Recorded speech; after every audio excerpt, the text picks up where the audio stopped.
Tem uma coisinha que eu sinto muita falta nesses encontros, que assim, não dá para encostar em alguém do lado e ficar puxando assunto no mano a mano, né? Toda a conversa é geral, assim. Isso Sim. é a maior perda, eu acho. Bom, dá para fazer no chat, né? Dá para você mandar só para uma pessoa, que já é alguma coisa. Assim, uma fofoca interna ali, eu acho que tem uma saúde, né? Eu não sabia dessa tecnologia do chat.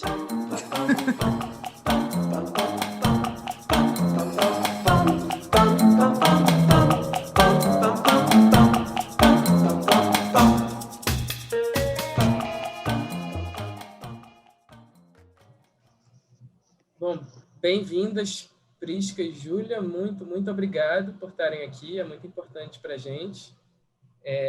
A gente é a Oficina Matéria-Prima. A gente vai fazer 1 aninho de vida daqui a pouco, né? A gente leu os livros de vocês, né? O Mundo Mutilado e as Durações da Casa. A princípio, a gente ia conversar com vocês separadamente, mas a gente achou que tinham questões inusitadamente em comum. É inusitado, né, esse encontro, talvez vocês tenham percebido também. Mas a gente achou que, ao mesmo tempo, valia a pena, tanto por questões que a gente acha que tem em comum, tanto por contrastes, assim, né? Nem toda conversa precisa ser só por semelhança. Hoje eu que vou mediar, cada encontro é um de nós, assim, que media. A Júlia e a Prisca são tradutoras. Acho que dá para falar esse ponto em comum na hora da apresentação, né?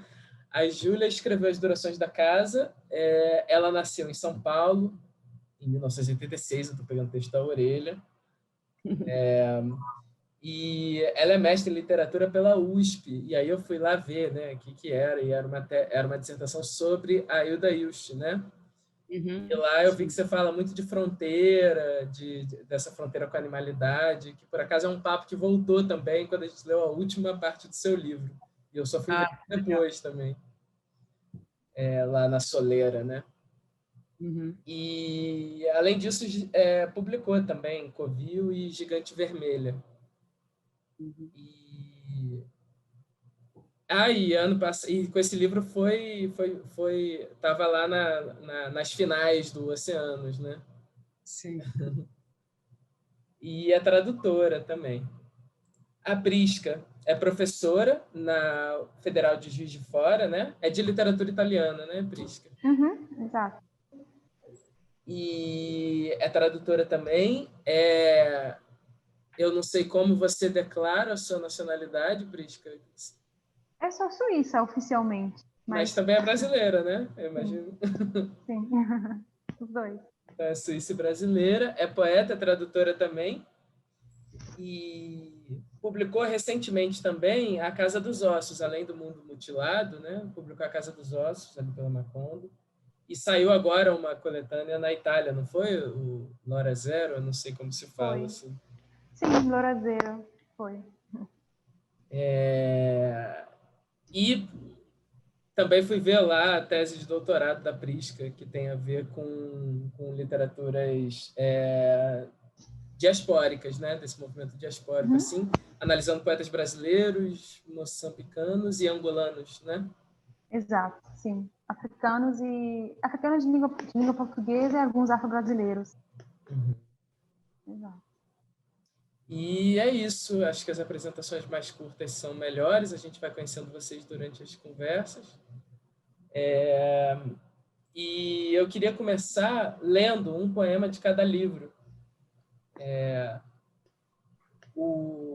Da Prisca, eu queria começar lendo um poema que se chama Minha Pátria é Minha Língua, que está na parte do antilíngua do livro O Mundo Mutilado, que foi publicado pela...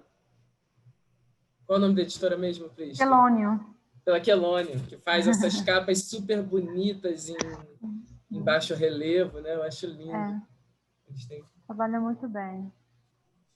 Bem, esse poema Minha Pátria, Minha Língua diz assim: esta pátria fantasma, esta pátria ausente, esta pátria futura, esta pátria farrapo, esta pátria aterro, esta pátria atalho, esta pátria derrame, esta pátria estrume, esta pátria canto, esta pátria crânio, esta pátria exílio, esta pátria abrigo, esta pátria estouro, esta pátria tiro, esta pátria horta, esta pátria treme, esta pátria estertor, esta pátria cobertor, esta pátria motor, esta pátria capuz, esta pátria sem luz, esta pátria seio, esta pátria sem freio, esta pátria fúria, esta pátria nunca, esta pátria lábio, esta pátria falo, esta pátria gozo, esta pátria grávida, esta pátria mátria. E do livro da Júlia, que foi lançado pela Sete Letras, né? Eu queria ler um poema que está na parte das durações da casa, que é a que a gente é apresentado ao livro. Fala né? a página, Zac. Mais do início. Já vou te passar.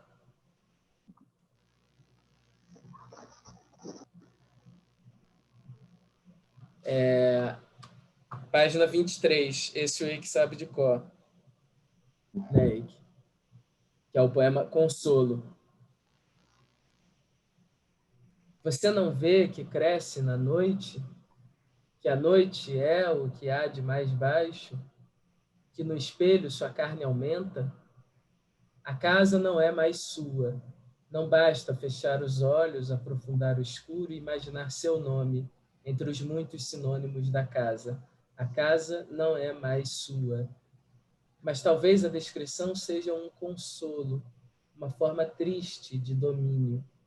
Assim, a casa é espelhada. A casa tem uma lua branca no muro. A casa já teve um jasmim. Eu vou começar no meio das coisas, ao invés de começar fazendo perguntas que seriam mais introdutórias, vou começar do ponto que pegou na gente e que a gente achou que fazia sentido vocês duas juntas e que tem a ver com esses dois poemas, de certa forma. Que é assim... Esse livro de vocês foi feito, de alguma maneira, com um sentimento de exílio dentro da casa ou dentro da pátria, quer dizer, estar na pátria ao mesmo tempo que se sente exilado, né? Esse mundo mutilado não pareceu para a gente, Prisca, a princípio, que era um mundo assim lá fora, né? Um mundo que se habita, que é a pátria, e esse mundo é mutilado, assim, tem uma sensação de exílio muito forte. Assim como no livro da Júlia, a gente teve essa sensação de que era um modo de olhar para casa quase como se fosse um adeus mesmo, né? Quase como se fosse uma grande despedida, assim, sem sair. É claro que ali na parte final a gente chega até a soleira, e é essa espécie de saída, mas uma sensação de uma extrema permanência assim, na casa. Né? E eu queria que vocês falassem isso, se esse é um sentimento que para vocês rege de alguma maneira o livro, ou se não, se a gente errou um pouco na conta aí que a gente fez na cabeça, e se a coisa vai para outro canto. E aí, com isso, né, isso perpassou a feitura do livro, esse sentimento estava claro desde o início, ou se esse sentimento existe, mas ele não estava claro quando o livro estava sendo feito. Prisca, quer começar? Posso começar? Bom, é interessante que vocês comentem isso, porque, inclusive, especificamente com relação ao poema da Júlia, o livro da Júlia, que eu conheço, porque, na verdade, pode parecer que são dois em oposto, né? Porque eu estou falando do exílio, do trânsito, de pessoas que estão saindo de um lugar para chegar em outro e não chegam, né? E ela está na casa, né? Mas, na verdade, como eu trabalho, assim, a ideia... Eu queria trabalhar muito com essa noção por um lado, do migrante, ou daquele que, não especificamente aquele historicizado, embora eu fale dele também, que é o migrante contemporâneo, mas o sentimento do migrante, daquele ou daquela que sai do próprio lugar para ir para outro.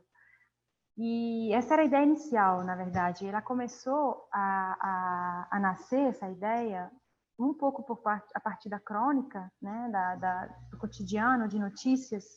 Comenta um pouco isso no livro também, né, no final. As notícias que a gente via desde começo de 2010 na Itália, praticamente diárias, né? Notícias de barcos afundando, de gente fugindo da costa africana, né? Para chegar nesse lugar utópico que seria o Eldorado, né? A Europa. Então, essa é uma imagem que era muito presente em mim.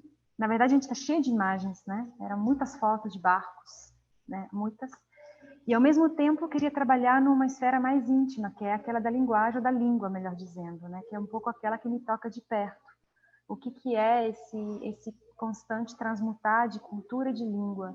E aí, bom, vai um pouco no biográfico, embora eu não queria ficar presa no biográfico, no eu, Prisca, mas na experiência daqueles que somos muitos de nós, né? Que são muitos brasileiros também, quando saem do seu lugar, ou nordestino que vai para o sul, enfim, é uma experiência que é muito humana, na verdade, né? Essa de sair da própria cultura e especificamente da própria língua. O que é procurar na língua do outro uma casa, né?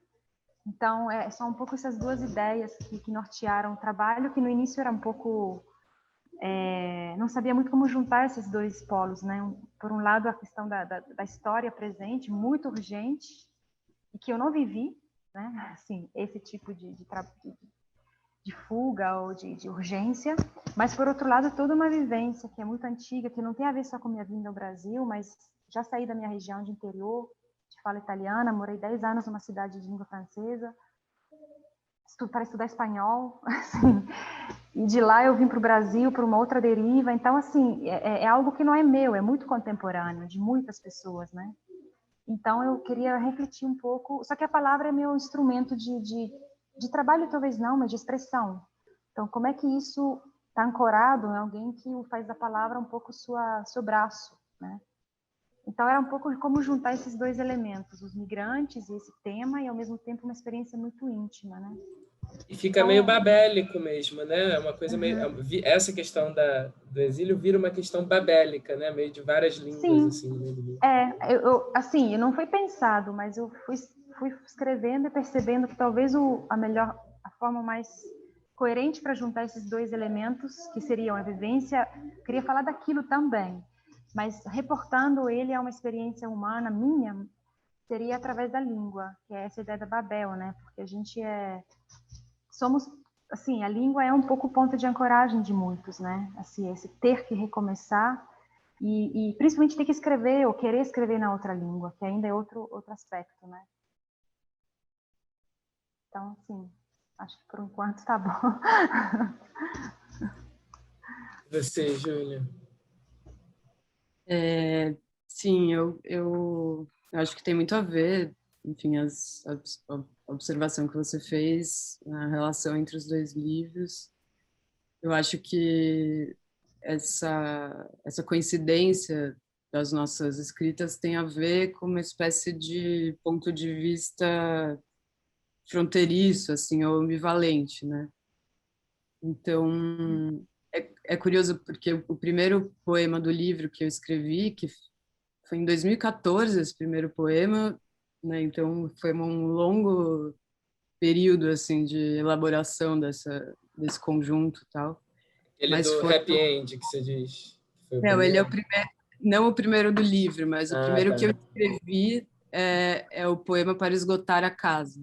Ah, E, e é engraçado porque eu acho que ele, apesar dele estar falando, né, de um movimento, de uma tentativa de ultrapassar esse tema e de, enfim, de conseguir virar essa página da casa, na verdade ele anuncia um outro movimento que é justamente o da escavação dessa casa e, e um desejo um pouco conflitante entre a manutenção, né, da casa, da origem e mesmo da materialidade da casa e o desejo de se desfazer disso, né? Enfim, ou de mesmo questionar essa ideia da casa, né? Como um ambiente acolhedor e seguro, ou enfim,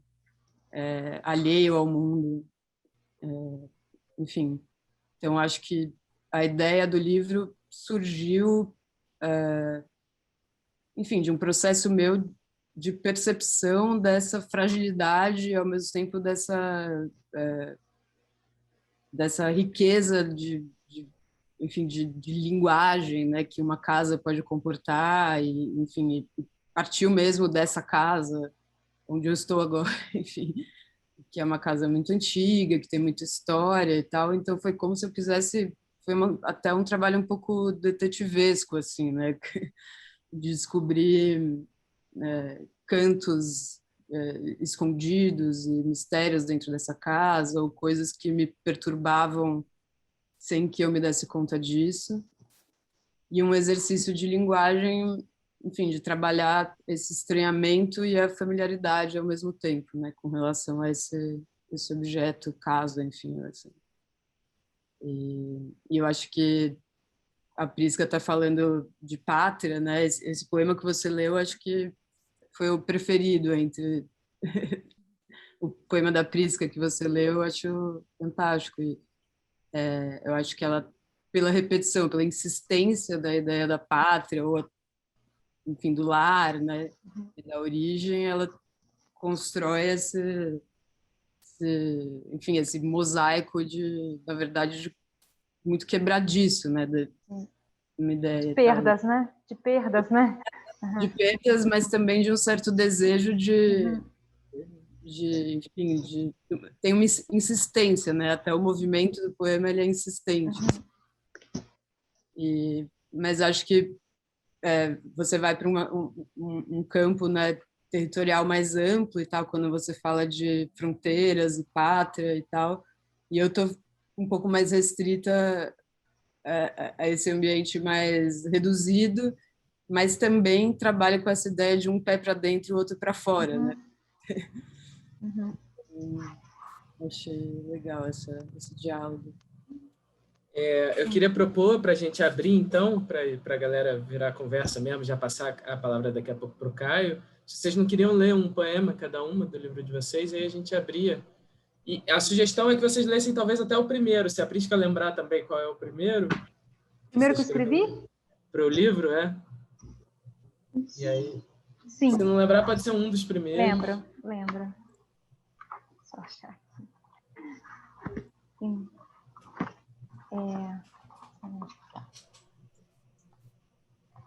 Sim. Posso começar? Primeiro Fala a página para a gente. Sim, página 25. Está na seção Gente que Parte. Bom, não sabem que são anjos, os anjos que vivem conosco no campo. Acostumados a remexer no lixo, sabem do estômago a fome, do músculo as cãibras.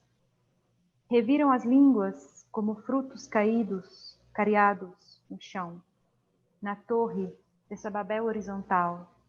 Aqui, onde o latim eslavo estala suas sementes que florescem tardias, e no fígado do dia destilamos nosso álcool.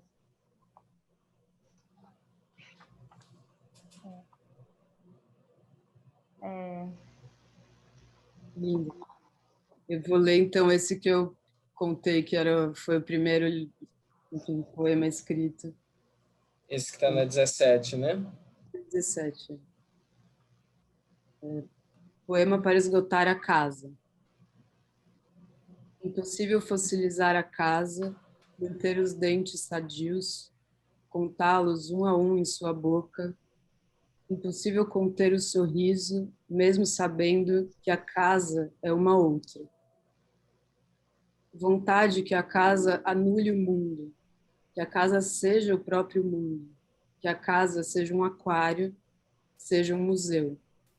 Do not disturb.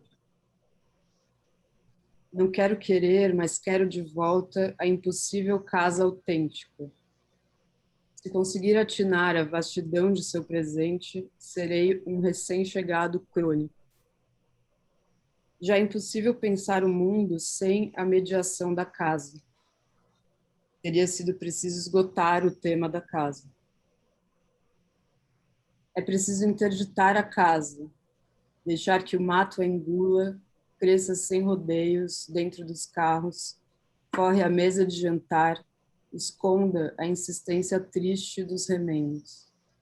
Teria sido preciso, teria sido um começo.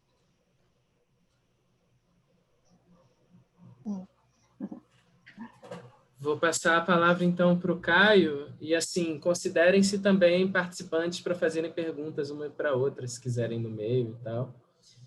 E a minha sugestão para todo mundo é que, quando forem fazer perguntas, se quiserem ler um poema, um trecho, também está valendo, né? Ou ler, ou pedir que leia. E vocês também fiquem à vontade para rejeitar de ler, pedir para a pessoa ler de volta. Vai, Caio, pode falar. Oi, gente, boa noite a todos e a todas.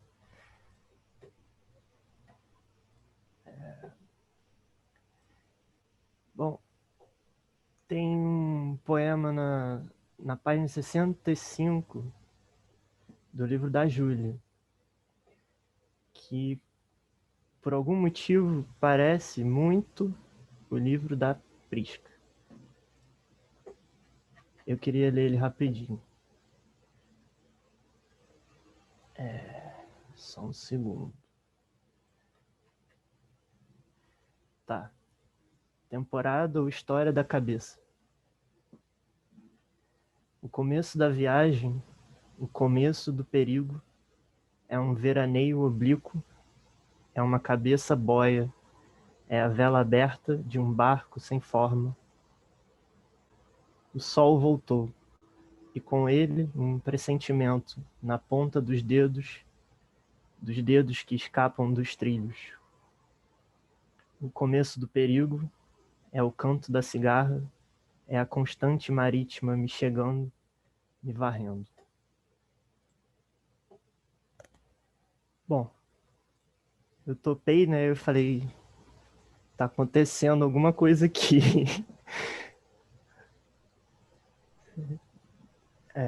Estão dialogando aí nos bastidores, sei lá. Fiquei pensando, né? Mas também pensei assim, lendo os livros, que talvez os limites da casa sejam também a morte. E lembrando do Wittgenstein, né? Falando que sobre aquilo que não se pode falar, devemos calar.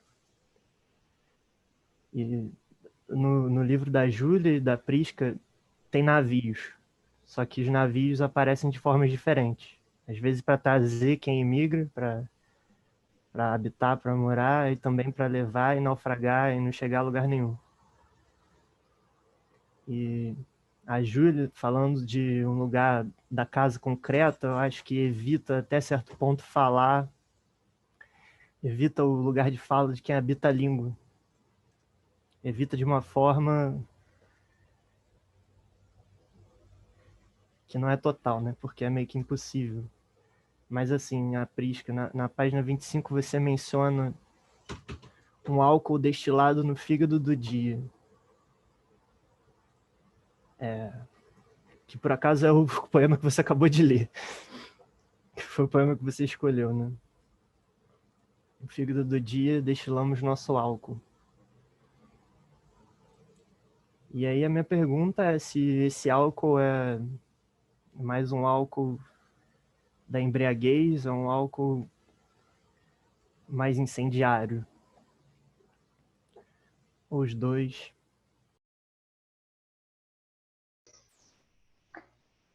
Bom, eu acho, assim, eu estava pensando muito na imagem da revolta, mas não na revolta aquela que se expressa visível, né? A revolta individual, como é que ela pode se dar? Porque quando é coletiva, a gente pode imaginar o que ela vai dar. A gente está até esperando isso acontecer, de alguma forma, aqui mesmo. Mas tem níveis, né, de revolta interna, né, individual. Esse poema que você menciona, que eu li, na verdade, ele fala, ele foi pensado a partir da experiência do campo, né? Campos de espera dos migrantes. E aí há toda essa ideia de aí de novo, a ideia de uma suspensão, né? Que é uma casa, até para retomar um pouco a conversa com a Júlia, né? É uma forma de, não sei, é um lugar onde muitos desses migrantes que chegam nas fronteiras da Europa, fora da União Europeia, né? Eles têm que ser colocados em algum lugar e muitas vezes são estacionados mesmo nesses campos, né? E aí são campos que às vezes demoram anos, viram, assim, a casa, né? Aí eu pensei um pouco nessa imagem da revolta, mas assim, uma revolta que é silenciada até porque não tem a língua muitas vezes, né? E não tem nem por onde andar. Então essa ideia do fígado do dia é um pouco isso, quer dizer, uma raiva que é... Bom, a imagem do anjo, né? O anjo é meio etéreo, mas o que é um anjo que tem fígado, né? Assim, eu queria um pouco criar essa noção um pouco dessas pessoas que têm asas, que são anjos, e ao mesmo tempo têm o pé no chão, porque elas são corpos, né? A gente esquece, mas são meio que esquecidos ali, né? Meio que estacionados e esquecidos. Então, assim, eles devem sentir na carne, né? Na pele, essa raiva, essa insurreição, mas ela, até isso, às vezes, ela é abortada, né? Porque eles vão se rebelar contra o quê? Né? Então, era um pouco essa ideia de uma situação de suspensão, assim. Era um pouco isso que eu estava pensando.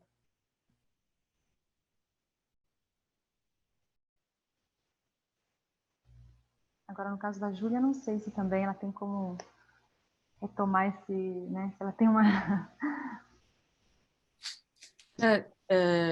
Eu acho que a pergunta talvez tenha sido mais direcionada ao seu poema, né? Eu gostei quando o Caio falou dessa história dos navios, né? Que, enfim, que coincidem nos nossos livros. E, enfim, eu acho que nessas imagens que eu formo no livro também tem uma ideia de chegada, né? De ancoragem, assim. E dessa No ideia de... seu é o casco virado como casa, não é? Eu não estou lembrado agora, mas não é essa imagem? A casa é o casco de um barco virado. Mas tem também tem o poema, acho que chama Museu, em que eu falo de uma pessoa que veio e chegou de navio e decidiu ficar, né? Na verdade, essa pessoa fala no plural, né? Viemos de navio, enfim. Eu já não sei meus poemas de cor. Mas, enfim, é também inspirada numa experiência familiar de migração, né? Assim, de alguém que veio de fora e decidiu ancorar os pés, mas ao mesmo tempo está construindo dentro dessa casa um museu de um passado original, né? Assim, e, assim, de novo reiterando essa história de estar de forma um pouco duplicada em dois lugares ao mesmo tempo, ou em duas pátrias ao mesmo tempo, em duas casas, enfim. Enfim, acho que é por aí. Acho que se fosse estender a pergunta pra Juliet, ia ser tipo, pô, qual o lugar do álcool na sua casa? Qual...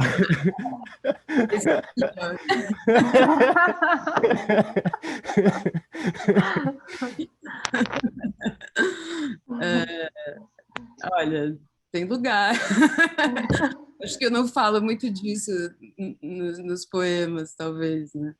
Mas eu acho que o álcool como símbolo de alguma festividade ou então de experiência compartilhada, né? Eu acho que isso está de alguma forma inscrito nesse passado que eu tento recuperar, talvez de uma forma melancólica, assim, mas também com a ideia de que muita experiência, muita vida aconteceu e acontece ainda dentro dessa casa. E, enfim, acho que é por aí, assim, né? Porque tem uma abordagem bastante melancólica, até um pouco revoltada com relação à casa, mas tem também um reconhecimento da casa como um espaço de prazer, né? E enfim, de algum gozo, enfim. Acho que é por aí. A Thaís quer fazer uma pergunta. Vai lá, Thaís. Boa noite, gente. Obrigada por vocês terem topado o convite, estarem aqui com a gente.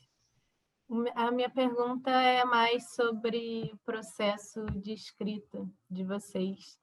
E aí, pensando que nos dois livros também não só buscando essa questão da semelhança, que a gente está falando muito, mas nos 2 livros a gente consegue perceber que há um trabalho das duas e uma persistência num tema, né? Cada um em um. Então, o Zaka fala da permanência, mas numa posição de lugar, e aí as durações da casa, a gente percebe que também tem durações no livro da Prisca, da língua, da migração, e vocês leram para a gente um poema de princípio, né? Eu queria saber mais do meio também, como é que foi esse processo? Vocês pensaram um projeto, uma ideia e insistiram nela, ou era outra ideia que tomou um caminho? Não sei, alguma coisa que vocês possam contar para a gente desse meio, desse processo, se foi longo, como é que foi. E aí também, se vocês, contando para a gente, quiserem ler um poema do meio também, do meio do processo, de alguma coisa encontrada no meio do caminho, né? Que às vezes no meio de uma ideia a gente encontra outra coisa. Enfim, queria saber dos meios. Júlia, vai você agora. Eu gostei dessa pergunta. Enfim, foi um período longo de escrita, né? Eu demorei mais ou menos uns, sei lá, 5 anos para chegar a um resultado final assim do livro. E eu acho que a primeira coisa foi perceber que o tema da casa, né, enfim, a imagem da casa era o que estava mais presente na minha escrita e na minha produção de pensamento. Mas, por outro lado, também fui reconhecendo que existia um certo chamado,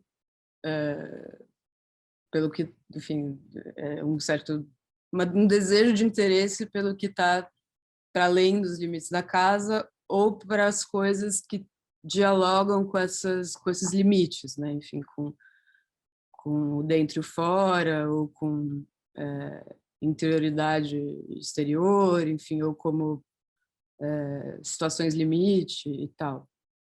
E eu nunca fui muito metódica assim na minha escrita. Durante muito tempo eu tentava escrever todos os dias, mesmo que de uma forma um pouco forçada. E isso até funcionava muitas vezes, porque sem querer eu acabava chegando numa coisa interessante, aí guardava, aí depois voltava. Enfim, é raro eu escrever um poema assim de uma vez só e tal. Eu trabalho muito, volto muito aos poemas, enfim.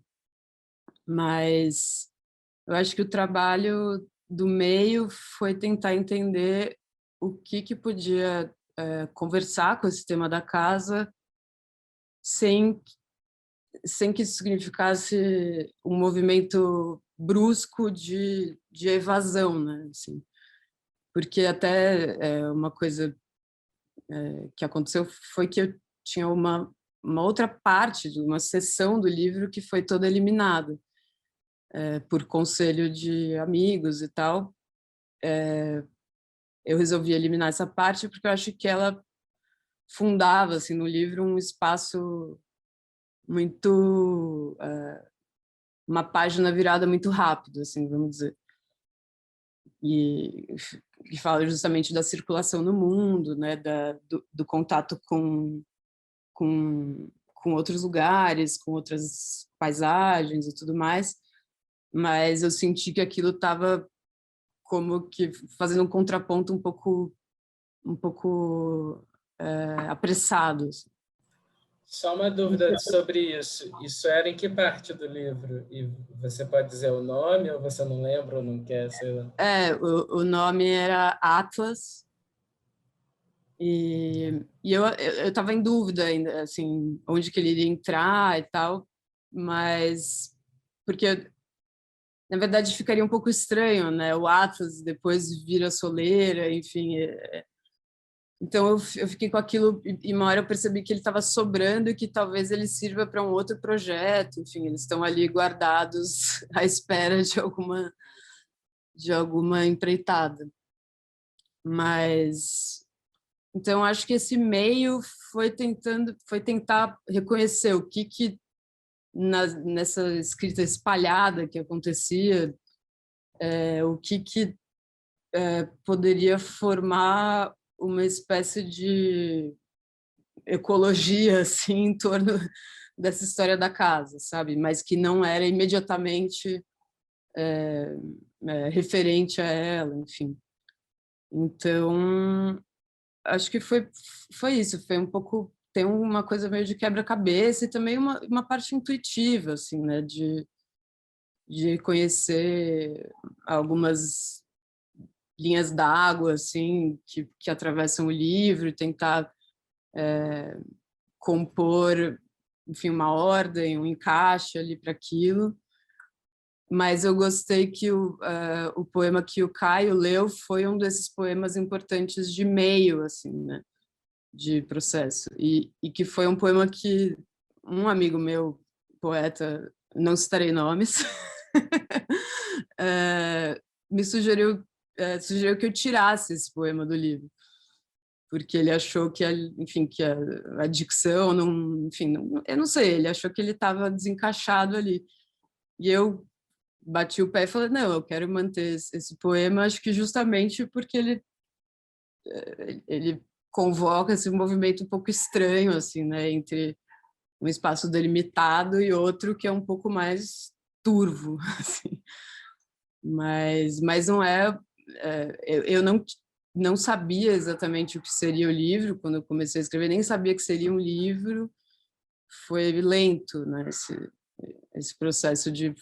E até tem uma hora que você fala, eu preciso que isso se estruture e pronto, e você vai, a partir desse desejo, também criando, né, mecanismos de, sei lá, de articulação e tudo mais, e outros desejos de escrita aparecem, mas não foi um livro que eu pensei desde o princípio, nas partes e vamos dizer, evolução deles.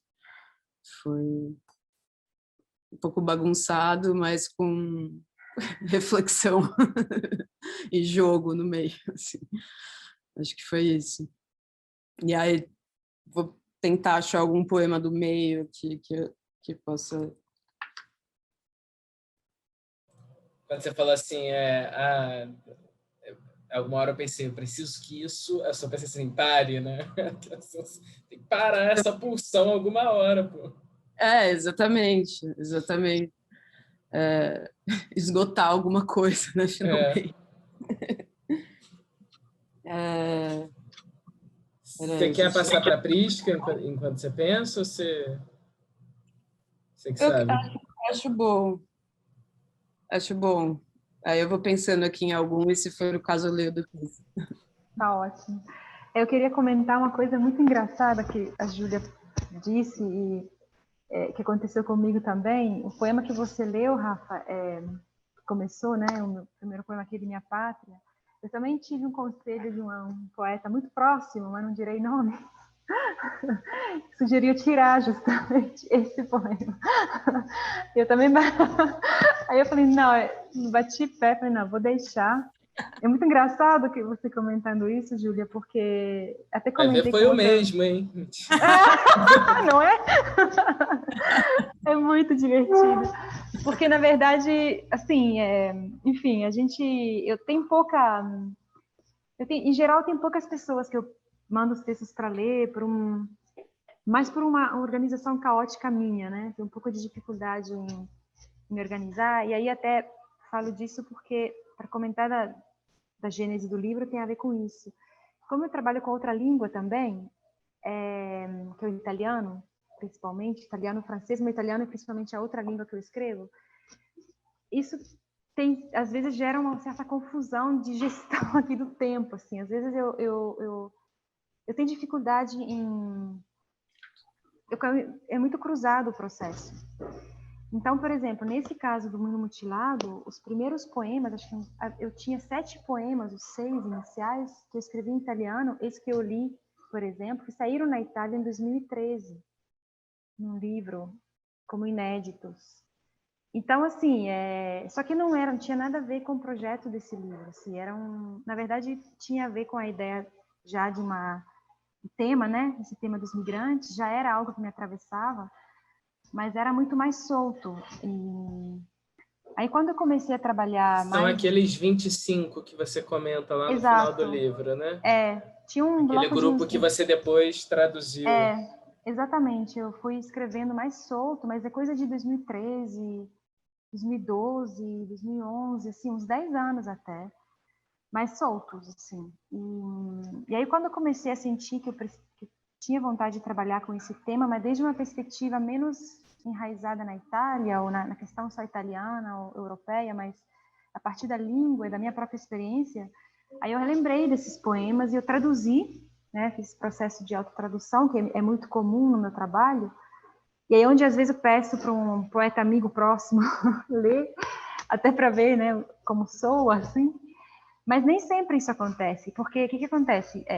Tinha esse bloco inicial, que eu fui até publicando, às vezes, em revistas online, até para eu sentir um pouco, sabe, o clima, né? Às vezes isso é muito interessante também.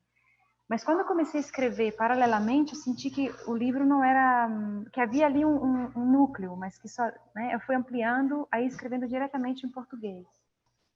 E aí, quando eu resolvi escrever em português, foi crescendo... É muito raro isso para mim, mas fui trabalhando, tipo, em 2 meses, o livro veio, assim. Que não é muito comum, porque eu sou de processos lentos também. Geralmente não é algo que sento e faço assim de uma vez. Eu lembro até que foi divertido, porque o Bruno da Quelônio e a Silvia tinham aceito fazer a partir de um primeiro esboço que eu tinha mostrado, acho que tipo agosto, assim. E aí eu falei para eles que eu mandaria. Só que você ficar preocupada que ele ficou grande e começou a crescer assim de uma forma. Aí quando eu mandei lembro que foi depois do Natal, assim, mandei, falei, olha, você me desculpa. Eu mandei cheia de desculpa, falei, acho que não vai topar, porque ficou o dobro, o triplo do que a gente tinha combinado. Ele queria fazer tipográfico, né? Tem um trabalho tipográfico muito lindo. E aí acabou que ele ficou do tamanho que tá, e é bem grande para tipografia, só que eu senti que tinha que ser assim, na verdade, né? Não dava para desmembrar mais. E aí eu fui cantando, assim, ele tipo, vamos ver se rola e tudo. Mas ele empolgou e a gente ia fazer tipográfico. Não fosse a pandemia, eles queriam fazer, inclusive, uma coisa linda que ele tinha me proposto, fazer um encarte com alguns poemas em italiano. Achei maravilhoso, assim, eu embarquei em tudo, né? Tem um trabalho esplendoroso nesse ponto. Acompanham muito.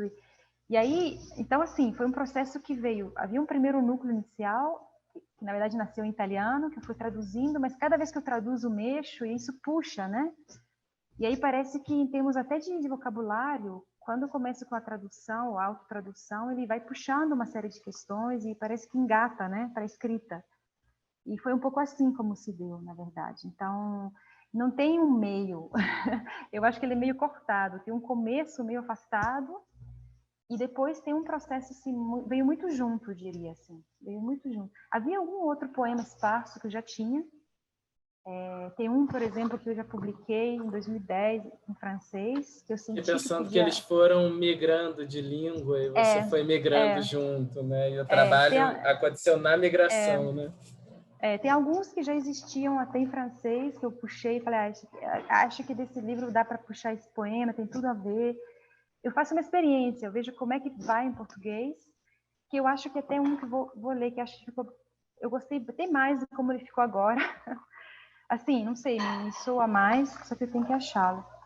Então, foi um pouco assim. Na verdade, eu procuro depois, que a Júlia vai ler. Mas foi um pouco nesse processo que a coisa foi se fazendo. Mas, em geral, E aí as partes internas, as divisões, aí sim, é um processo em que você põe as coisas, põe os poemas e vai olhando. Eu costumo trabalhar no sentido de tirar. Geralmente, eu tenho muito cuidado em tirar poemas. Sim, às vezes eu tenho medo de ter excesso. De onde, às vezes, eu peço conselho, mas esse eu deixei. Mas eu tenho tem alguns poemas que eu sinto, eu não sei se eles estão acrescentando algo, aí é onde paro e há uma dúvida. Será que ele é... Porque tem hora que não adianta colocar algo a mais só para fazer assim, né?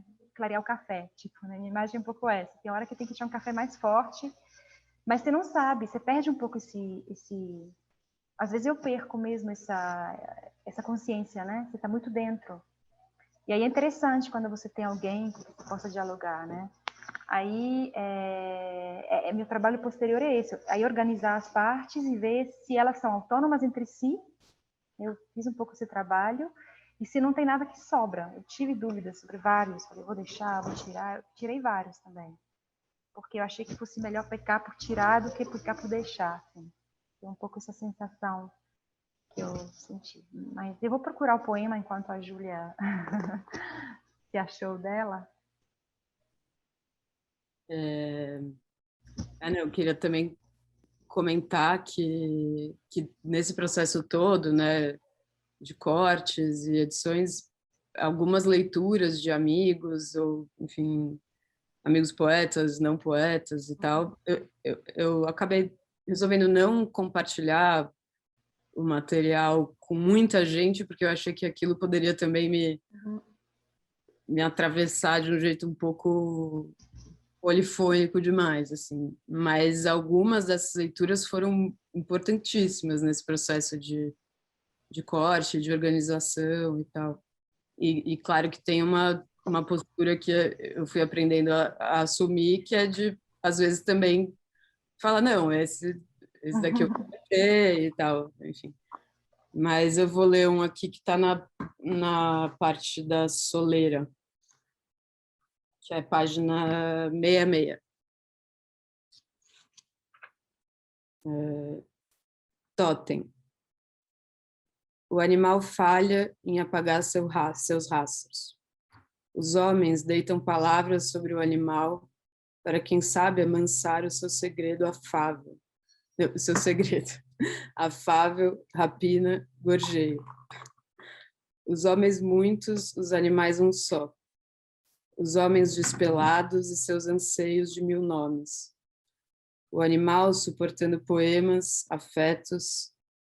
O animal levando barcos. O animal sobre as telhas da casa, concedendo ao homem uma certeza vaga.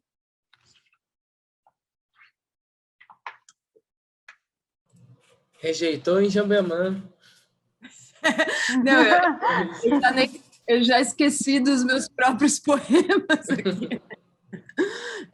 Acho que tem isso também, de uma hora, quando o livro está no mundo, eu evito um pouco voltar a ele, assim. Quer dizer, eu fico muito feliz com as leituras todas, mas às vezes o meu movimento de voltar a ele é um pouco conflituoso, assim. Mas, enfim, acho que é um poema que tem esse lugar, né, que, enfim, ele dialoga com a história da casa e com a linguagem, a nomeação das coisas, mas ele também parte para um estrangeiro ali, que é esse espaço da animalidade e tal. Então, acho que é um poema de meio. Achou aí, Prisca? Era para ser do meio, né? Verdade.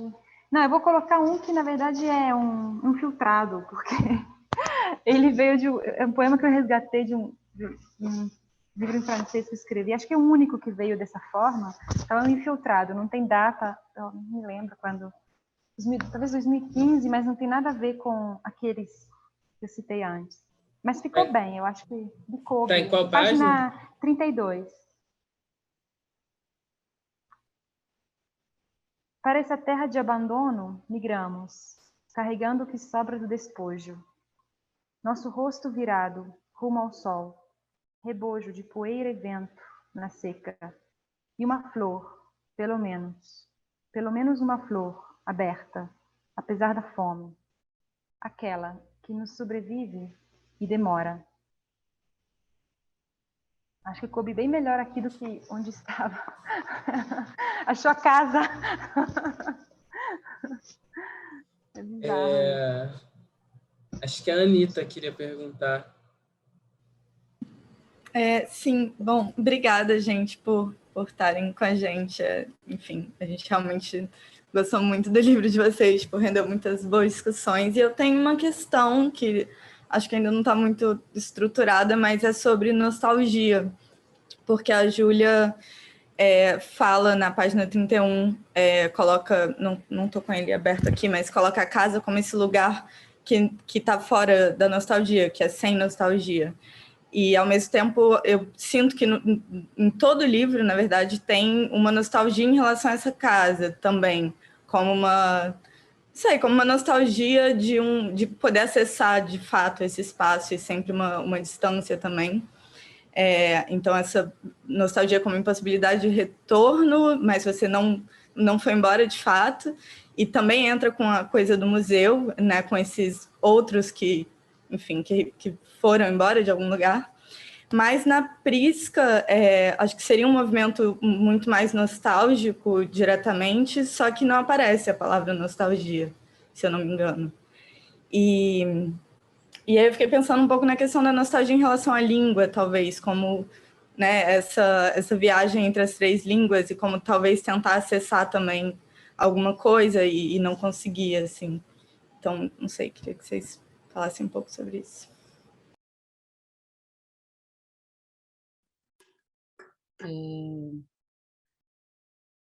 Bom, eu achei aqui o poema. Eu acho que é interessante, porque eu lembro mais ou menos do momento de ter escrito esse verso final do Sem Nostalgia. Acho que não deixa de ser uma espécie de ironia, né, com relação ao resto do livro. Mas acho que é um poema que tentou captar uma espécie de...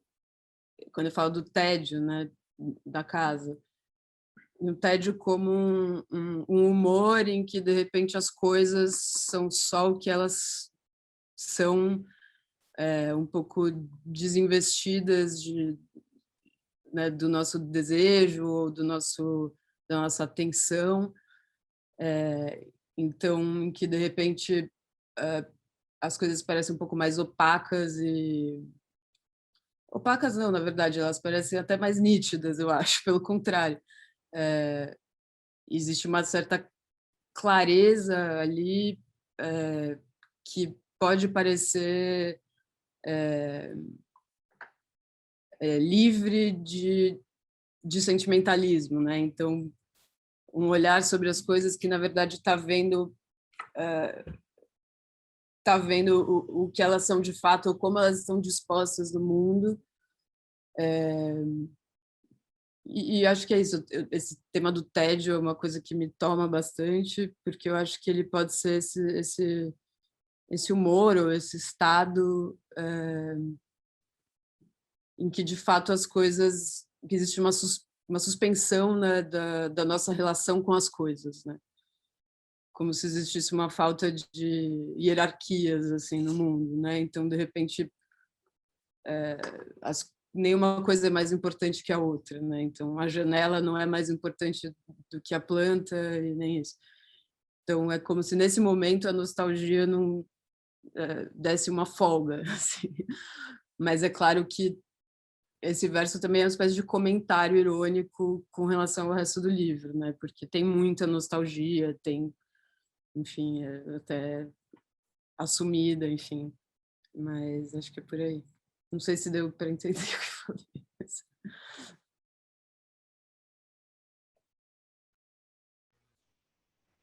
Eu acho que, Anita, você percebeu bem. Realmente eu não uso ou não lembro de usar essa palavra, ou acho que nem a palavra saudade, mas tem uma dimensão, sim, que seria uma nostalgia, talvez mais dessa pluralidade que nós somos, né? E que eu tematizo claramente aqui, quando a gente carrega uma ou duas ou 3 línguas, trabalho muito com essa ideia de somos plurais, né? Somos várias, e cada língua que a gente usa é outro, né? Tanto em termos mesmo de concretude daquilo que as palavras que a gente usa, né? Puxam para vivências, e a língua também é o afeto, né? Assim, há uma língua do afeto quando você usa uma língua. No meu caso, eu uso a língua do outro, que é a língua do amor, é a língua dos meus filhos. Então, tem toda essa dimensão que é de reflexão, mas que eu quis trazer um pouco para dentro do texto, mas que, por outro lado, escamoteia a outra que eu sou, né? Que é a língua que eu uso com meus pais, por exemplo, que é também a língua do amor, né? Então, há essa dimensão de nostalgia disfarçada que eu não explicito. E talvez uma melhor forma, o melhor poema que trabalhe isso, tem um poema que eu queria ler, porque acho que é bem central nisso. Eu não digo, mas eu acho que eu digo, que é a página 47, que eu acho que é onde eu conscientemente tentei trabalhar isso, né? Mas talvez não pela nostalgia, mas por uma certa... essa exploração, explorar essa ideia do duplo, né? Que a gente é. E acho que pode ser visível aqui, né? Do lado direito de mim fala, em italiano, aquela que desce da montanha eterna.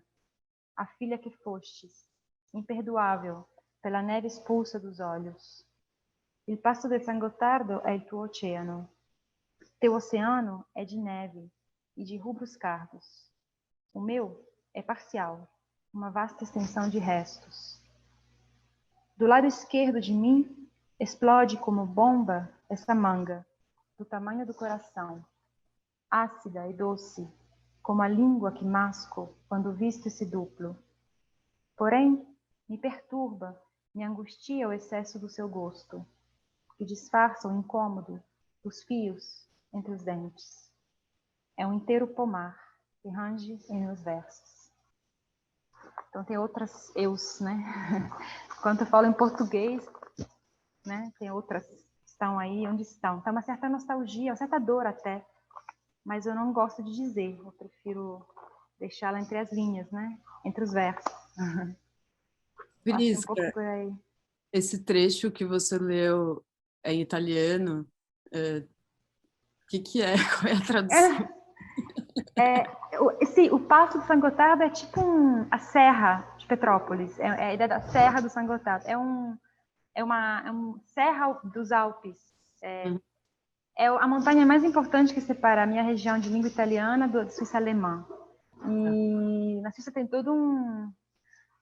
os Alpes são toda uma metafísica, né, assim, em termos de representação. Então, passar os Alpes é passar outra língua. Para nós é cruzar a fronteira da língua.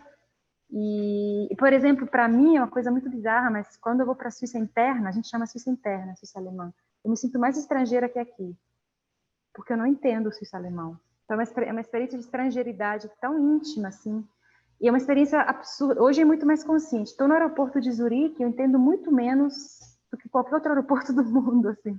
É muito bizarro. Então, acho que a estrangeiridade, ela vem muito, para mim, através da língua. O suíço-alemão, a gente aprende alemão na escola, um pouco, mas o suíço-alemão, que é um dialeto, a gente entende, assim, muito pouco.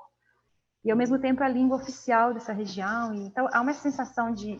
Eu vejo as pessoas com passaporte e eu não entendo nada do que dizem, assim.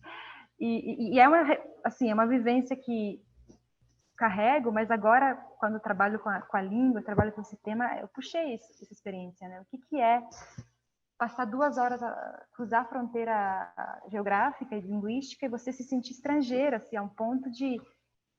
Mas é interna, né? Um pouco essa ideia do Rafa que ele puxou, quer dizer, a casa também te deixa... É minha pátria, mas eu me sinto mais estrangeira do que no Brasil, desde a primeira vez que eu vim. Porque a língua, de alguma forma, me era mais familiar e mais gostosa.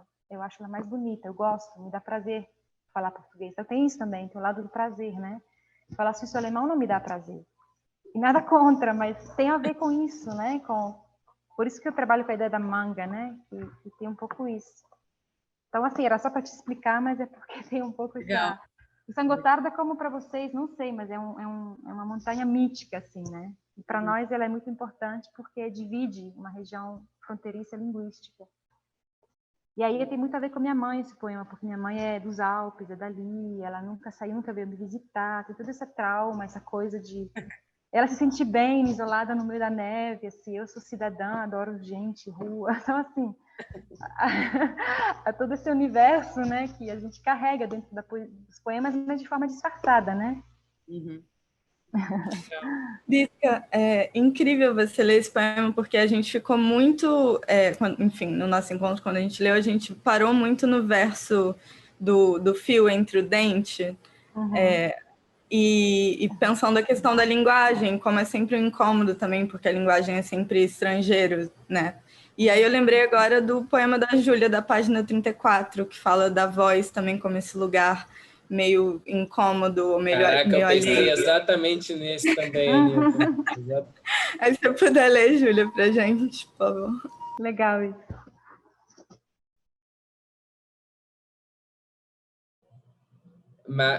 Seu microfone está desligado, Júlia. Desculpa. Página 34. Ainda estamos dentro da mesma casa, mas nem por isso nos acostumamos com a nossa voz, essa aresta lábil de todo o corpo. Estar repetidamente dentro da mesma casa é seguir mexendo nesse barro molhado, perguntando se é possível dar nome ao que está fora.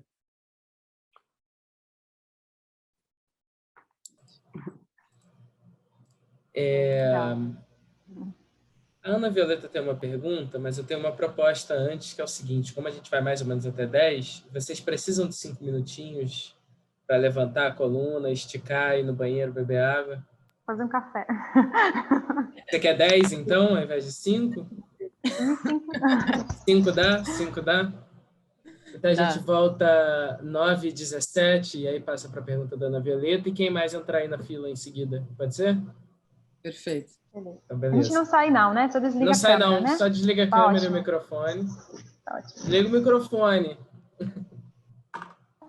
É mesmo, hein? Dependendo do que for falar.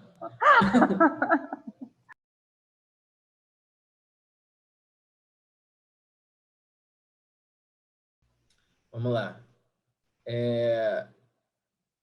Então, vamos voltar. A Ana Violeta estava na fila da pergunta, né? Fala, Ana Violeta, fala. Não, a minha pergunta é assim: quando a gente termina um livro, a gente consegue esgotar essa casa ou essa casa só muda de forma para outro lugar? Como é que é isso?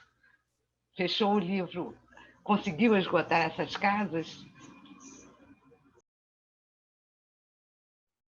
A Prisca está aí já? Não?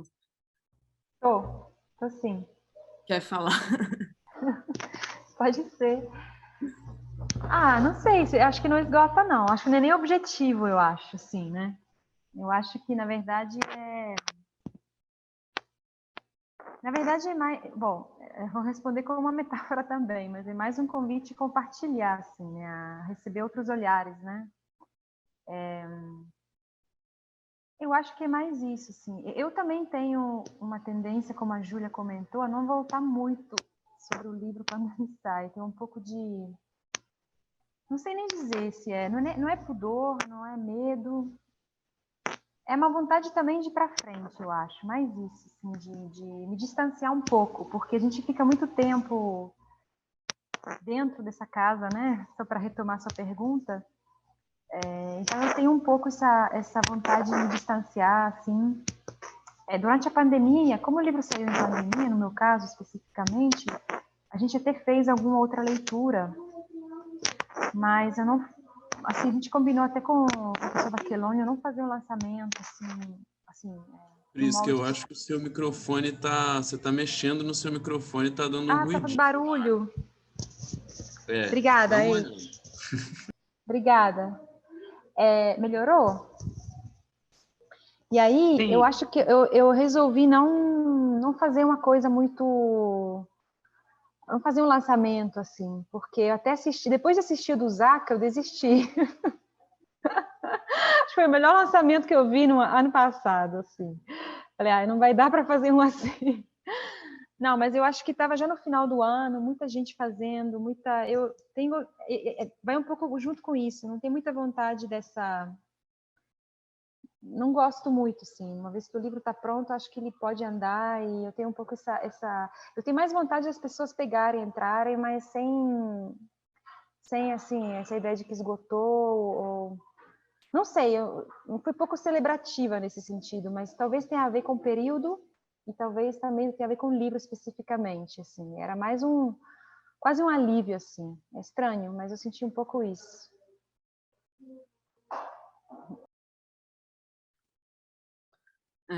Vou repetir a Prisca, que eu acho que também não se esgota. Enfim, acho que se houve um livro, ou pelo menos vários poemas que giravam em torno da ideia da casa e tudo mais, é porque é uma ideia que é um pouco...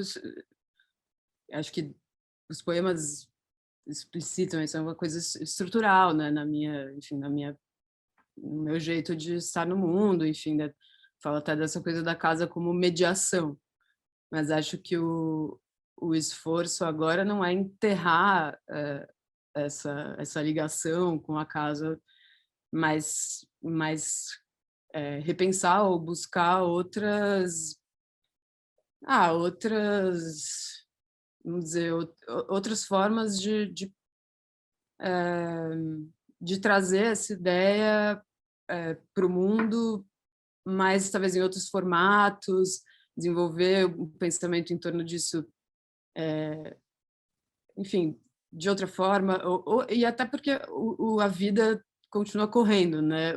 O que foi muito louco foi esse isolamento forçado que a gente viveu, e eu estava vivendo nessa casa, enfim, e que me pareceu, a princípio, quase torturante, assim, porque eu já tinha me dedicado a escrever muito sobre isso e tal, e de repente eu tenho que, mesmo que eu não abra o livro, eu estou diante da casa em si, mas eu acho que é também olhar para aspectos dela e de como ela me habita, outros, né, e pensar em novas linguagens e tudo mais.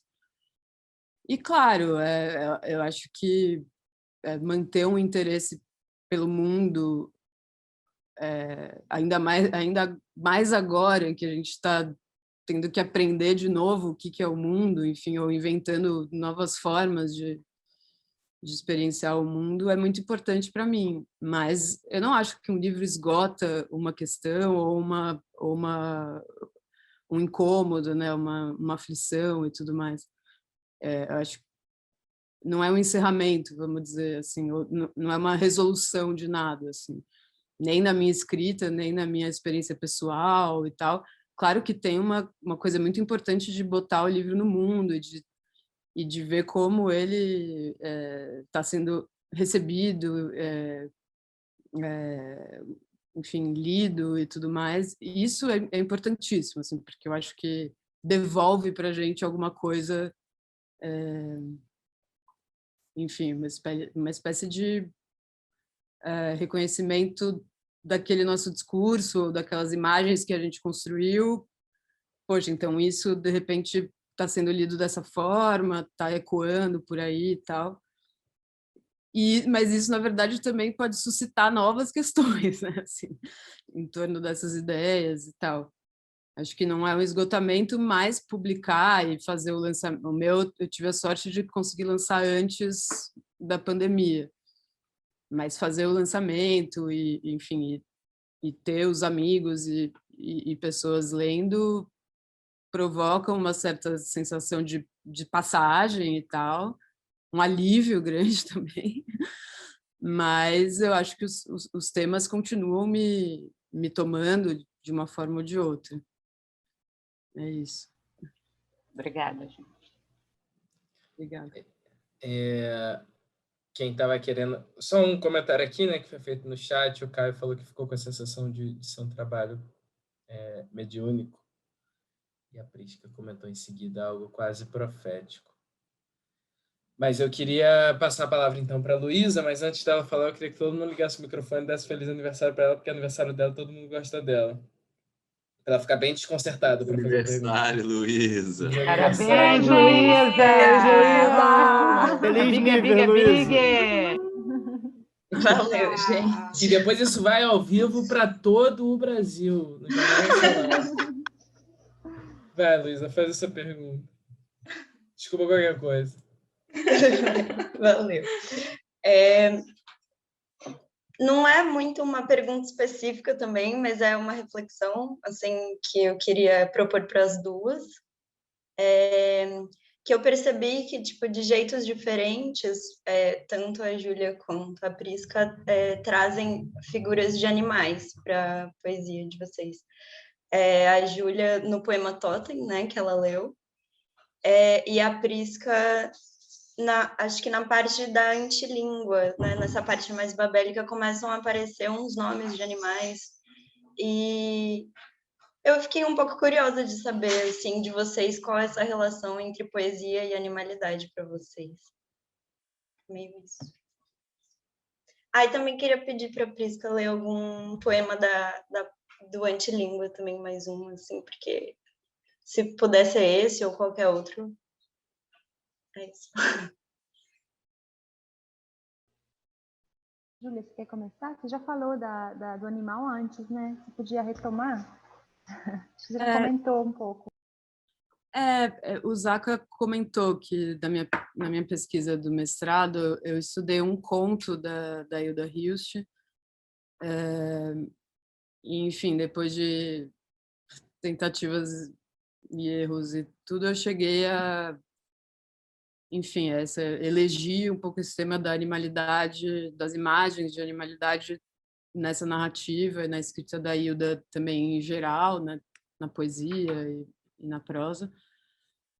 Então, era um tema que, enfim, eu já estava escrevendo um pouco desse meu livro e pesquisando essas questões e tal, e comecei a ler bastante a respeito disso, e, enfim, né, dessa configuração do animal ou do não humano na literatura e tudo mais. E eu acho que, enfim, acho que não dá para eu retomar aqui minha pesquisa, assim, mas acho que tem uma abordagem na Hilda da animalidade, assim, como vamos supor que são corpos elegidos por ela para suportar um pouco, para receber de uma forma na linguagem, sobretudo o sofrimento humano, assim, né? Nesse conto específico que eu estudei, que é o Rutilunado. Então, eu busquei ali estudar essa questão das imagens de animal, o quanto elas dialogam com a questão das situações limite, né? Daquilo que há no sofrimento inapropriável, assim, que de alguma forma é expresso por meio dessas imagens animalescas e tudo mais. E aí, de alguma forma, isso resvalou para minha escrita. Eu acho que no Covil eu já tinha isso muito presente, tanto que o nome, né, Covil remete muito a isso, né, um espaço, uma espécie de retiro enfim, das feras, né, dos lobos e tudo. E acho que no Covil foi um movimento meu de uma escrita muito deslocada, ainda muito pouco articulada como forma e como estilo, mas que surgiu no momento em que, para mim, a linguagem estava falhando, assim, na minha experiência pessoal, né? Então, eu reconheci nesse espaço do animal um lugar, né, vamos supor, enfim, um universo, eu acho, que dialogava com essa falha da minha linguagem, então, vamos dizer. E daí eu acho que nas durações da casa eu já estou fazendo enfim, esse uso, vamos dizer, aplicando as imagens da animalidade, dos animais, com uma mediação muito mais distanciada, assim, né? Então, eu falo justamente nesse poema, né, do que de alguns critérios de diferenciação entre a experiência dos animais e a dos homens, e de como os homens se valem também da experiência animal para falar de si mesmos e tudo mais. Então, para mim é muito presente e eu acho que dialoga também muito com o universo onírico, enfim, e de um certo descontrole da linguagem, né? Eu não sei, eu acho que é muito comum a gente sonhar com animais em situações muito inusitadas. E eu estava esses dias, a minha avó veio aqui em casa e ela falou que sonhou com macacos que iam tratar os pacientes da Covid. E no mesmo dia eu tinha sonhado com um orangotango que dirigia, que pilotava uma bicicleta na Marginal Pinheiros aqui em São Paulo. Então, sei lá, eu acho que essas pontes aí ficam aguçadas em certos momentos do nosso imaginário, da nossa escrita, mas para mim tem muito a ver com esses lugares, né? Existe um lapso aí que a gente ainda não conseguiu contemplar, né? Essa distância ou essa proximidade, né? Entre aquilo que a gente entende como humano e não humano. Então, eu gosto de, sei lá, de circular um pouco por esse universo.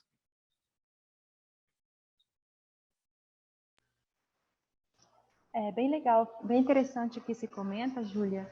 E a sua pergunta é também interessante, Luísa, porque eu não cheguei a refletir sobre isso. Assim, agora que eu parando para pensar, escutando a Júlia, percebo que, pelo menos em um momento, houve uma procura consciente, né, desses elementos animais, mas mais no sentido daqueles animais que seriam mais fronteiriços, no sentido mesmo de uma definição do que é animal, o que não é. Tanto que tem um dinossauro, que na verdade mas não é, né? Hoje tem um anfíbio. Então, hoje, assim, olhando, percebo que é um pouco essa ideia de uma metamorfose, né? Desses seres que são talvez híbridos, ou porque são híbridos hoje, ou porque são seres atemporais de alguma forma, né? E isso eu sei que foi consciente em algum momento, porque eu queria dar um pouco essa ideia eu queria elementos que me dessem a noção de que o processo migratório ele é atemporal, né? Assim, meio que a gente vai para frente, mas ao mesmo tempo vai para trás, né? Ao longo das eras, a gente sempre vê que teve esse processo migratório, né? Que é quase civilizacional mesmo. Então, esses animais surgiram um pouco assim nesse momento. Mas eu percebo que tem outros. Agora eu folhei, e aí eu não sei, eu acho que a maioria das vezes eu tendo a associar, mas não tem nenhuma intencionalidade nisso, a ideia justamente de uma metamorfose, principalmente quando é relacionada à língua, de novo, né? E tem um poema que talvez possa ler, é pequenininho, nessa parte que você falou, né? E que talvez se torne mais claro, né? É um poema curto, é até o mais engraçado, eu acho. Eu digo assim: porque sou outra em cada língua, mudo de endereço, anjo, raposa, sereia, peixe-espada. Porque é impossível escondê-los, pois dormem todos comigo. Levanto cedo, temendo que eles acordem antes de mim e comecem a brigar pela minha boca. Eu tenho essa ideia de bichos, né? Meio que a gente tem uma luta interna entre vários animais, né? Cada um tem uma boca, uma fera. Então é mais nesse sentido, mas não é muito, muito inconsciente, digamos. Quando foi consciente, mais nessa ideia de bichos que são meio fronteiriços, sabe? Entre uma existência real e atemporal. Isso eu gosto muito. Tem um trabalho que estou tentando trabalhar mais, desenvolver mais essa junção entre uma pré-história e um futuro, né? Algo meio anacrônico, mas que me interessa bastante na linguagem e como forma de pensar o sujeito que atravessa o tempo, né? Que é um pouco a nossa condição. Então, eu gosto bastante desses dois polos, assim. E aí surgem esses animais que às vezes não são mais reais. Bom, outro animal que eu gosto muito é a baleia, embora seja mais presente na literatura, né? Mas isso é um animal que eu gosto muito. Essa figura meio...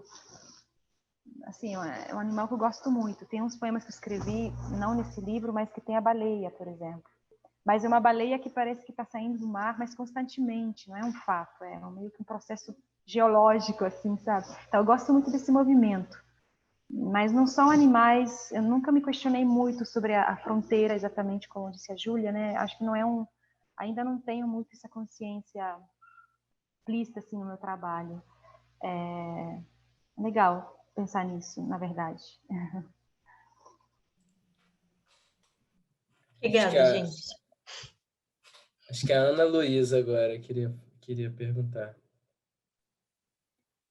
Eu não tenho exatamente uma pergunta, que eu acho que a pergunta que eu ia fazer, a Thaís meio que fez parecido, vocês já responderam bastante sobre a edição. Eu queria mais comentar, assim, umas coisas que eu fiquei pensando quando vocês estavam falando, é que nessa pergunta da Ana Violeta, sobre esgotar a casa, eu achei engraçado que tem esse verso na Júlia, né? Esgotar a casa, e os dois livros giram um pouco em torno de temas.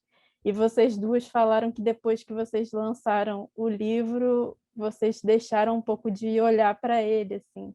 E aí eu achei engraçado, porque fica parecendo um pouco que é esgotar, porque tem esse processo de luto, né? Que é você olhar muito para um objeto e depois deixar de olhar para ele. Eu fiquei pensando assim que vocês fizeram um pouco isso com o livro, trataram de um tema e depois deixaram de olhar. E uma outra coisa que eu queria comentar também, que achei engraçado a Prisca falando que ela acha prazeroso falar português, porque acho que a gente até comentou isso no dia que a gente estava lendo, porque é muito sonoro. A gente lê os poemas da Prisca assim, em voz alta, né? Fica aquela musiquinha vindo. E aí achei engraçado. E queria pedir para a Júlia, se ela pudesse, para ler o Happy End, porque é um poema que eu adoro, assim, que eu fico lendo e relendo e fico achando um monte de coisinha nele, assim, meio doida, que eu gosto e que eu não entendo bem, mas fico voltando nele, assim. Queria ver você lendo.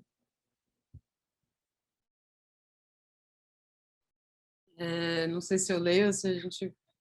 eu acho que sobre essa questão do livro...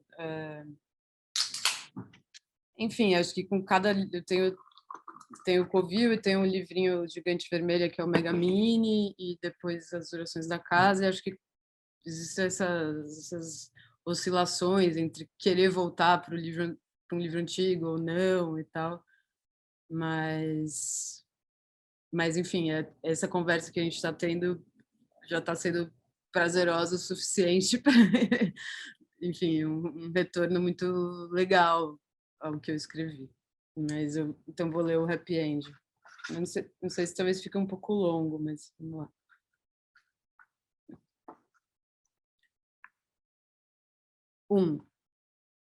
Escrevo em frente a uma janela grande que dá para o quintal. Às vezes bate o sol e é bom. Às vezes vem um passarinho com a cauda azulada. Às vezes não escrevo e fico só olhando os ossos verdes da costela de Adão. 2.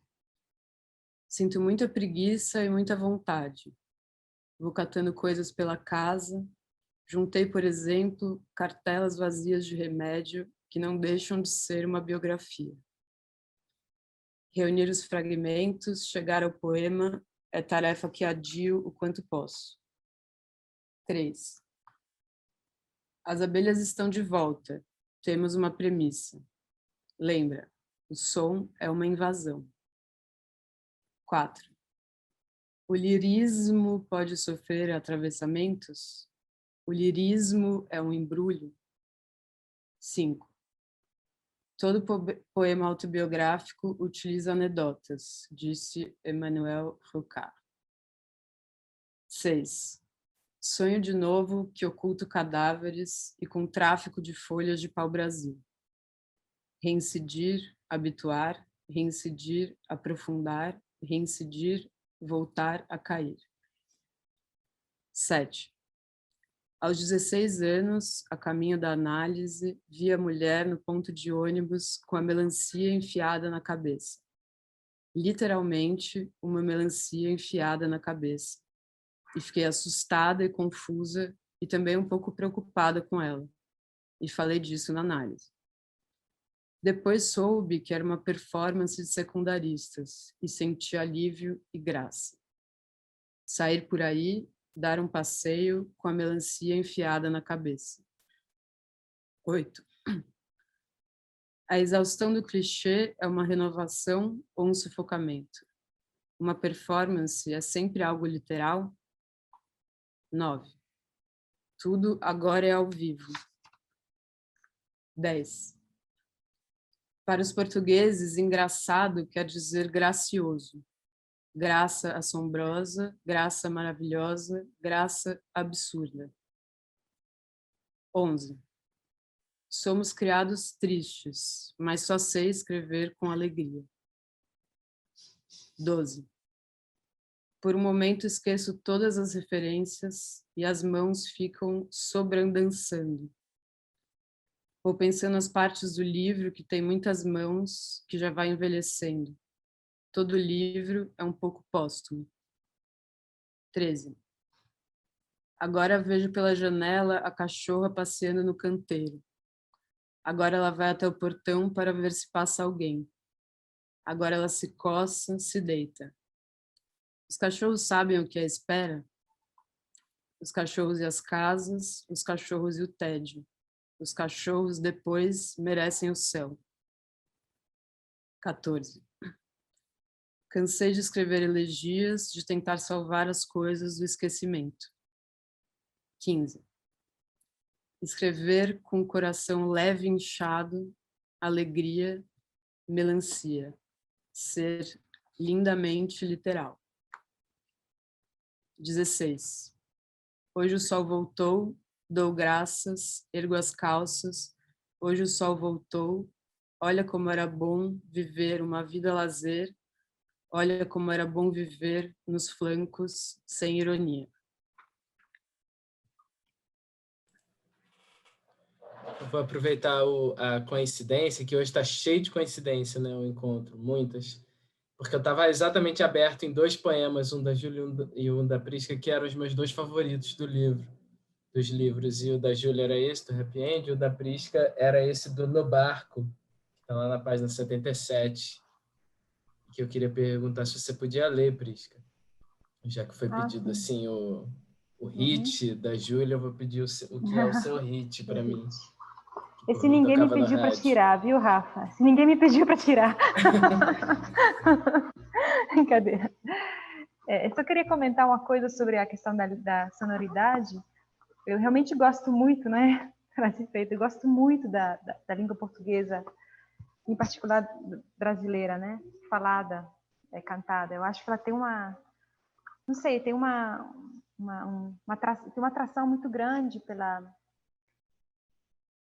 por algumas palavras. Eu me deixo muitas vezes guiar só até pelo som da palavra. Às vezes eu nem sei o sentido, nem sempre sei, porque tem palavras que eu não conheço, acho ainda melhor, mas tem umas palavras que têm um som que são assim fenomenal, e acho que elas têm uma capacidade de juntar também com palavras curtas em português, né? São belíssimas e não sei, eu tenho uma obsessão com a língua portuguesa, então acho que tem um pouco isso, né? Essa vontade de escrever em português, de me ouvir em português, tem muito a ver com realmente um prazer, né, da fala.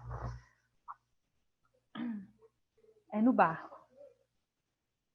Há línguas vazias, línguas maltratadas, as muitas línguas que florescem na boca, como urtigas, queimando o ouvido, nesse exuberante jardim suspenso. Uma torre de Babel, como um inferno flutuante. Temos raízes fincadas no externo, guelras brilhantes encobrem nossos corpos, e palavras como pencas de ideias e alicates cortantes. Mas somos reféns de uma língua estranha, língua êmbolo, língua tremor, que esmorece o antídoto contra a morte e nos amontoa, dentro, todos mutilados de alguma língua materna.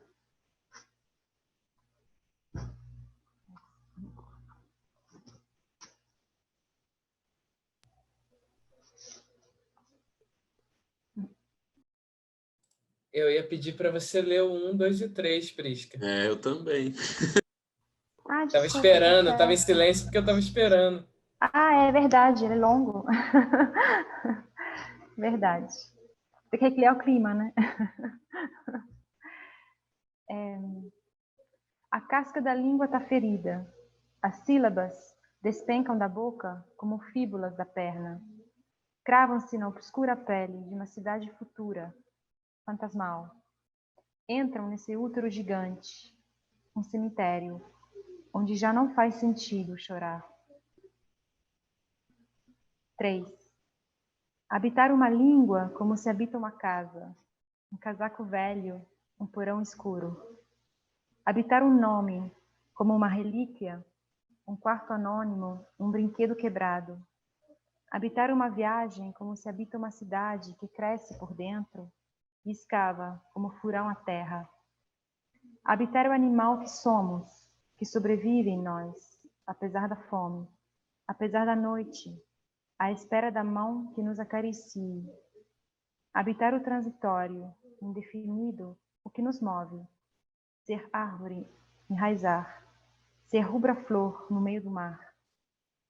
Habitar a morte que cavalga a onda, o horizonte como falésia distante, o barco que é país de chegada. Habitar o grito, a vertigem, a mão que segura outra mão, a Europa, o porto, bem perto, a 2 passos de distância. Eu fiquei com essa sensação, assim, com 2 imagens muito fortes, né, na cabeça depois que li, que eram essa do sair por aí com a melancia na cabeça, né, que é sair com engano na cabeça, porque você achava que, né, não sabia o que era e de repente descobriu que era performance ali no secundarista, ufa. E ao mesmo tempo habitar um brinquedo quebrado, né? Quer dizer, como é que eu fiquei pensando assim, é um livro da Prisca muito sombrio e ao mesmo tempo tem uma possibilidade de ainda um resquício assim de gozo, de brincadeira que está muito oculto, está muito assim secreto, mas que vem nos pedacinhos, né? Tipo quando vem a manga, assim, gostar de comer a manga e essa analogia com a língua e tal. Que eu acho 2 delicadezas assim bonitas e de alguma maneira meio parecidas, o brinquedo quebrado e o engano. Enfim, só fazer um comentário do porquê que também esses são os meus hits que podiam tocar na FM por mim. Fala aí, Eike. Gente, dá tempo de perguntar ainda? Acho que pode ser a última, de repente. Tá bem. Antes até de fazer a pergunta, eu queria falar que é muito legal quando a gente estuda assim, que acaba sendo comparado, né? Quando junta coisas que a princípio assim, ok, essas duas moças, senhoritas, habitam o Brasil de alguma maneira e escrevem a partir dele no mesmo tempo. Ok, elas têm coisa em comum por esses motivos. Mas não necessariamente a gente pensaria em juntá-las, né? E uma vez que a gente coloca os objetos assim, ó, começam a acontecer coisas. E foi muito legal. Pô, vocês tiraram umas da cartola aí que eu fiquei muito impressionado. Foi muito legal ver as associações. Então, eu gostei muito disso. E também queria agradecer o convite de ver como é que vocês estão fazendo as coisas. Estou gostando de estar aqui também. Aí, o que eu queria perguntar? Não sei se eu tenho pergunta, mas algumas coisas eu achei muito legais. A primeira que eu acho foi que na segunda parte, no Gente que Parte, da Prisca, eu reconheci muito o tom. E aí eu falei, nossa, estou em casa, que confortável isso aqui. De onde eu conheço isso aqui? O que é isso aqui? Aí eu lembrei disso aqui, ó. Vocês conhecem? É isso. É a Martia de Abdelhamid do Alberto Pimenta, puro, que é, nesse caso, não sobre gente que está se exilando, mas é sobre gente ocupada. O Abdelhamid é um jogador egípcio de futebol. Tudo bem. Mas ele fala, o Alberto Pimenta põe palavras na boca do jogador de futebol, como se ele estivesse ali na linha de frente da resistência no Afeganistão e no Iraque. Assim. E aí é muito bonito e terrível como essas pessoas sobrevivem com energia e com coragem a partir de princípios naquele poema, dessa parte também do livro, do Gente que Parte, que você fala dos ancestrais, dos antigos, que eles caminham com a gente. Aquilo ali é absurdo, assim, como que a segunda parte, ou a terceira parte do livro, né? O Gente que Parte, não lembro. Como que ela cria uma ética mesmo do refugiado, do exílio, e eu queria saber se você conhece esse livro ou se a gente está realmente precisando falar mais disso, que é importante. Depois, a outra notinha, assim, que eu vi nesse poema, que eu acho que começa na 36, termina na 37. Como é que é o nome dele? A gente leu ele aqui hoje? Eu acho que não. Que você fala, é impressionante como a gente criou a linguagem, a poesia, e mesmo tendo feito tudo isso, a gente continua numa merda ferrada. Que me pareceu um esquema quase assim como fazer filosofia, como fazer educação depois de Auschwitz, só que invertido. Não como é que a gente continuaria fazendo as coisas bonitas, ou a inteligência, ou saber, ou conhecimento, depois de Auschwitz, mas assim, pô, a gente fez tudo isso com a linguagem, com a poesia, com tudo, e tá assim, o que houve?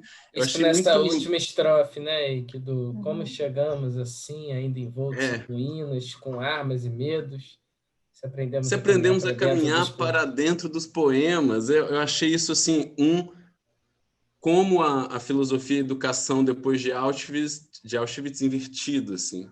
Eu achei muito legal esse lance. E aí, para a Júlia,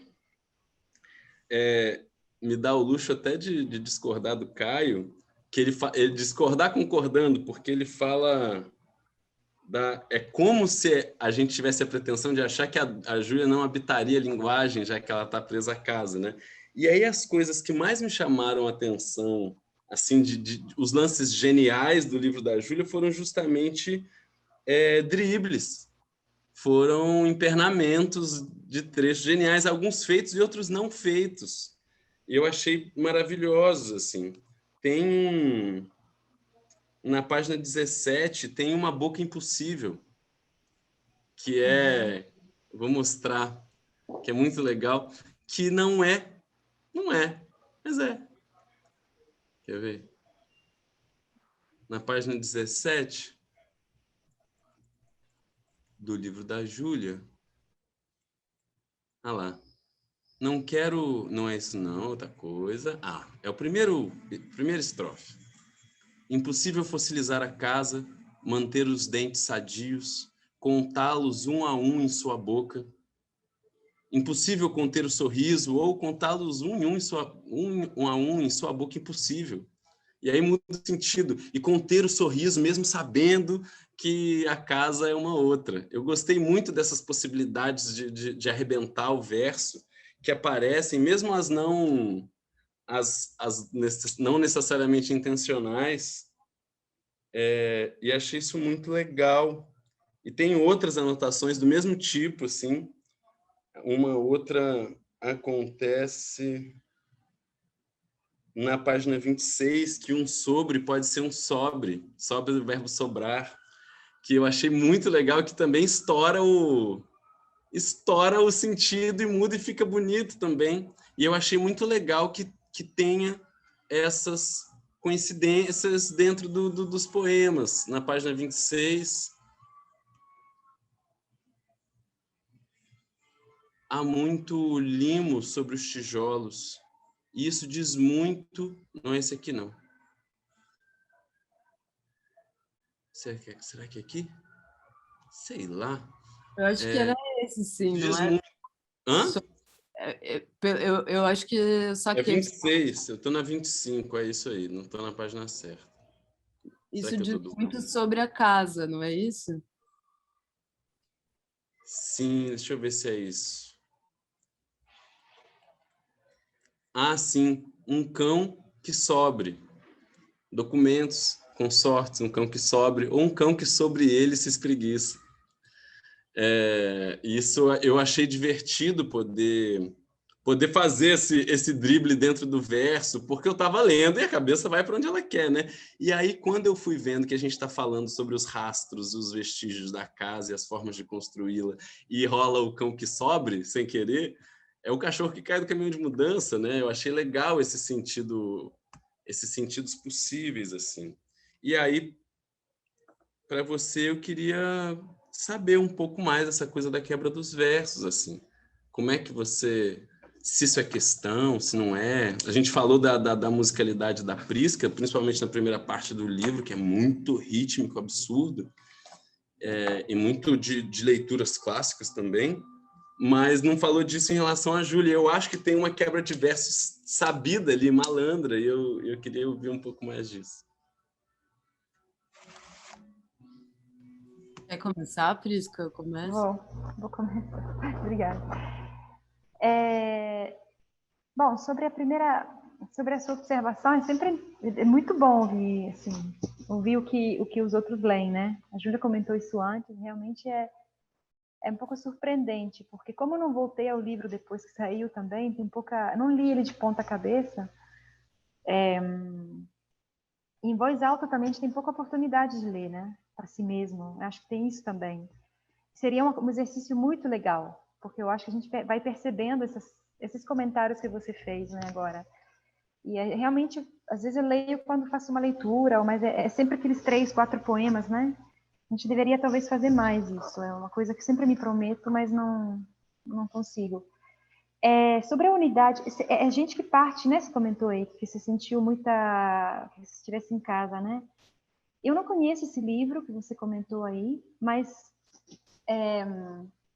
sem dúvida tem a ver também sua percepção, porque uma das leituras que norteou muito, que me ajudou um pouco para nortear criar esse fio, né, no livro, é um livro do Didi Huberman, que eu até cito no final, que é um livro que ele escreveu, eu li ele no italiano, não sei se já foi traduzido, mas é maravilhoso, assim, eu aconselho a leitura a todo mundo.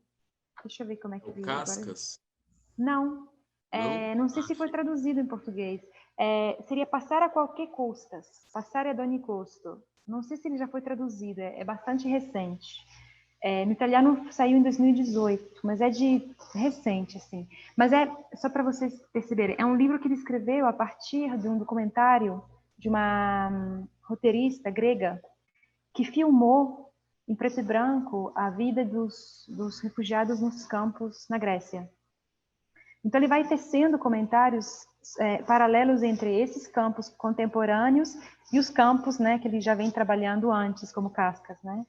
Só que ele é escrito de uma forma, bom, como ele sempre escreve, muito poético e ao mesmo tempo trabalhando muito essa ideia da suspensão, justamente, desses sujeitos que estão meio num limbo, né, num entrelugar temporal e histórico também. São sempre os mesmos, na verdade, mas que voltam, né, que estão aí, né?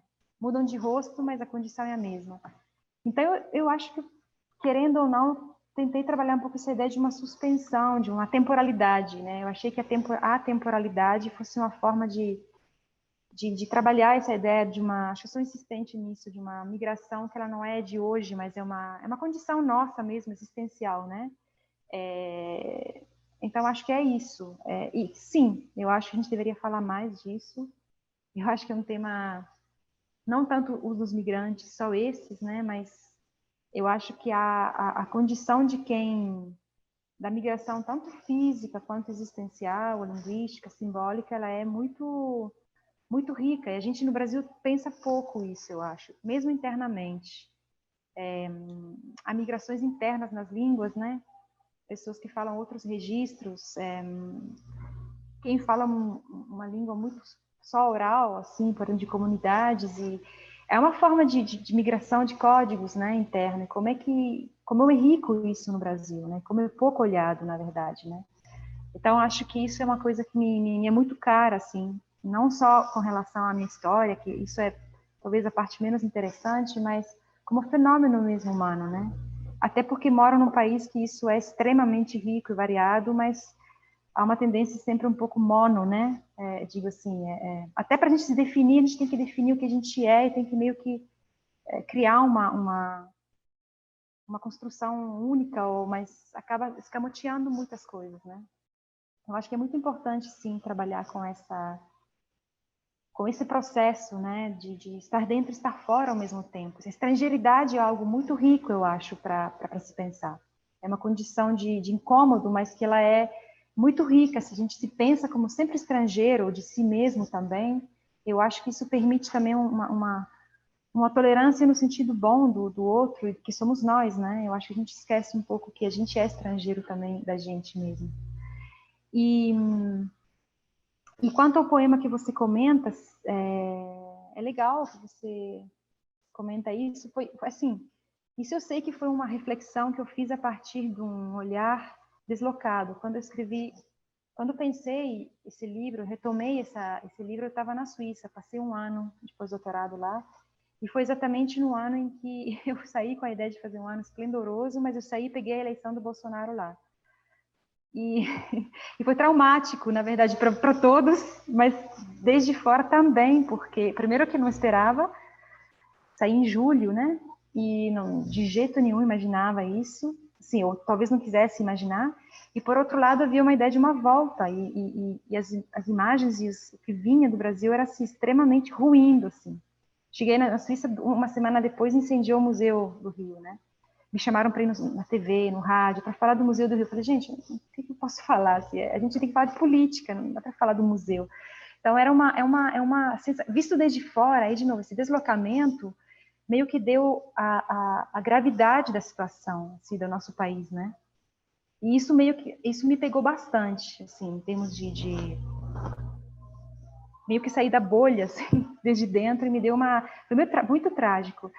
E aí esse poema acho que tem um pouco a ver com isso, como é que a gente pode, depois de ter criado tudo isso, né, de ter uma riqueza cultural, poética, ainda assim, trabalharmos em cima de ruína, né? Acho que tem muito a ver com o meu olhar desde fora sobre o Brasil. Meio que acordei, assim, foi um tapa, assim, viver essa eleição, mas desde fora, assim.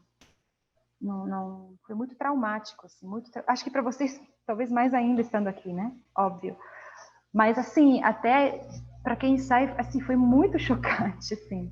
E aí as imagens e o pré, né? Acho que foi setembro, outubro foram assim, de uma agonia, realmente uma agonia. Eu vivi em agonia, muito angustiante, assim. Foi às vezes os 2 meses mais angustiantes da minha vida.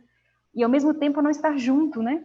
Eu acho que houve também uma comoção coletiva naquele momento, pelo que eu acompanhava, né? Um trabalho de tentar, foi assim, assistir tipo, como um museu queimando-se constantemente. Então acho que eu acho que foi muito isso que está nesse livro, assim, é um pouco essa experiência deslocada de quem se olha desde fora. Eu não sou, a estrangeiridade ela é constante no meu caso, aqui e lá, mas quando eu saí eu me vi claramente que eu era brasileira, assim, que havia um sentimento forte de pertença amorosa, afetiva, e houve também a estrangeiridade nesse sentido. Olhar desde fora, é como diz, né, é sempre mais útil, né? Se deslocar e olhar desde fora. Foi bastante chocante. Então, acho que tem a ver talvez com isso que se comenta do Auschwitz, mas as avessas, né? A gente já fez muito, a gente criou, tem uma cultura incrível, e agora como é que isso se reduz a palavras tão feias, né? Porque há uma feiura também, não é só a violência. A feiura também é muito ofensiva, assim. Eu acho que fere muito, né? A feiura, assim, da fala, do gesto, uma brutalidade que tem além disso com um aspecto que não é nem animal, né? É realmente uma feiura como escolha mesmo, né? Assim, estética. Então, acho que é um pouco o resultado disso, assim.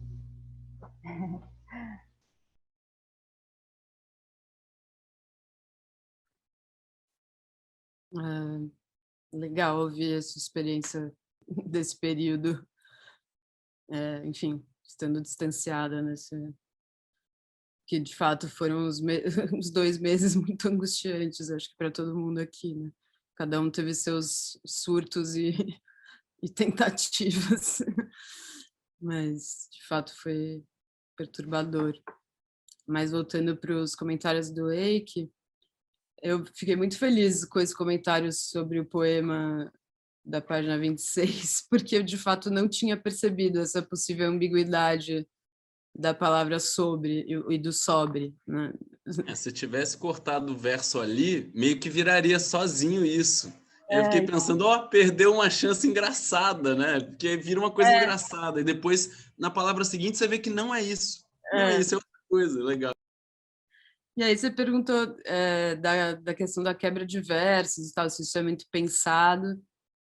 É pensado, é mais editado, assim, vamos dizer, né? Quando um poema vem com uma certa fluência e tal, eu não me preocupo tanto com isso, mas tem uma questão da leitura em voz alta, por exemplo, que sempre foi uma trava gigantesca para mim. Isso eu acho uma coisa bonita que vocês têm no Rio de Janeiro, dessa cultura de fazer as leituras e enfim, o CEP ou as rodas de leitura nos bares e tudo mais.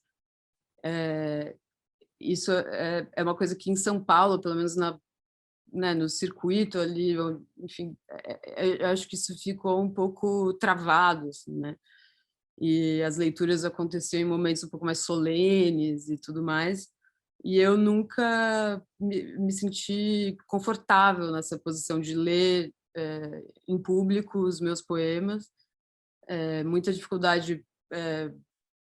Eu sou uma pessoa que eu demoro muito para decorar as coisas e também não me esforço tanto para isso, mas tinha um constrangimento muito grande assim com a minha própria voz e com, né, estar diante de pessoas e tal. E aí eu tive algumas experiências paralelas assim à escrita, que por exemplo, o encontro com a Bruna Beber, que se tornou uma grande amiga e que é uma grande leitora, né, ela tem um trato assim da voz, né, enfim, na leitura e melódico, rítmico e tal, que eu acho impressionantes, e o contato, a proximidade com ela me fizeram começar a experimentar no meu processo de escrita, ler os meus próprios poemas em voz alta, né? Então tem uma primeira versão e aí eu leio em voz alta e tento perceber ritmicamente como aquilo funciona ou não. Se uma quebra de verso pode facilitar uma fluência ali ou, né, como se fala isso, um certo galope ou não do poema, se as pausas são necessárias, não são. Mas eu não tenho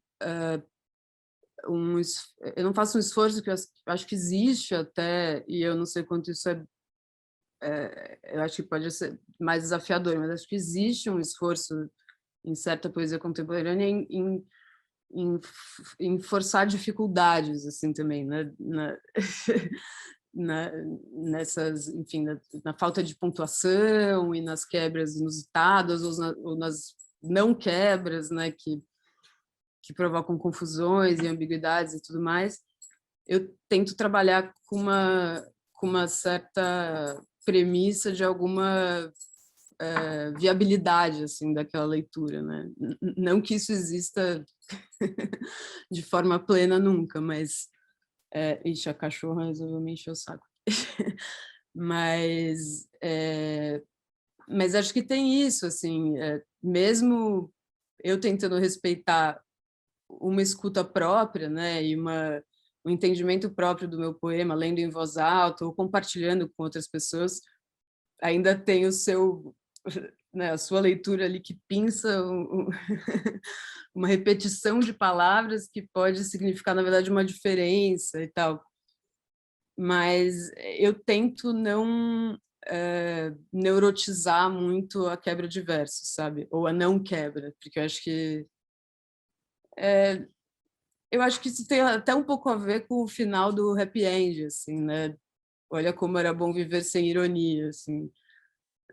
E tem a ver também com o que a Prisca falou agora há pouco, eu acho, né? Diante desse estado de coisas, assim, não após Auschwitz, porque acho que a gente está falando de uma outra questão, como se valer tanto dessa ironia ou dessa dificultação e tudo mais.